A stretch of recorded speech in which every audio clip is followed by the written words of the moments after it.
Hello, sziasztok gyerekek! Az előbb csináltam egy videót, a kamerám az leállt, ezért nem szerettem volna annyiba hagyni ezt a videót.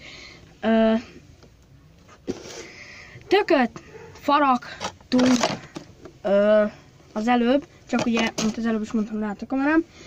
Itt tartok, kiszedtem a belsét, azt már benne marad, és így néz ki a tök.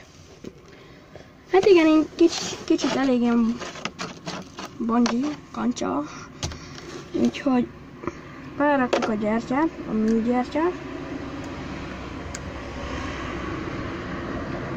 Na, világít is, csak hát ez itt most nem fog látszani, mert hogy ugye világos van, és így nem nagyon fog látszani. Tehát most szerintem be fogunk menni, vagy nem tudom. Miért megkérdezétek, hogy az most mit csinál?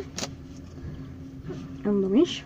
Lefaragtam ezt a töknek a tetejét. Kicsit, hogy szebb legyen.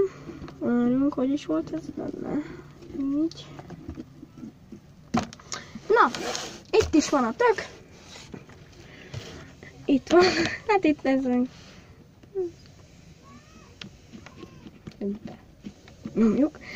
Szóval, itt a tök, van egy kalapja. Olyan.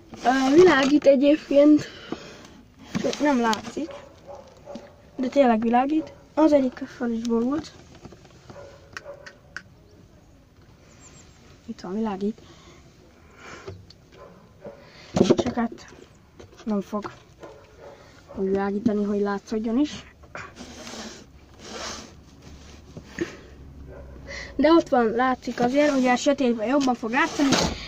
Na de hát ez a videó is ennyi is lett volna. Lehet majd lesz róla egy olyan videó, ahol bemutatom, hogy milyen sötét, hogy világít sötétbe. Szóval, ha tetszett a videó, akkor dobjatok el lájkot, és iratkozzatok fel. Bocsia, hogy 2 videó lett belőle, mivel leállt a kamera.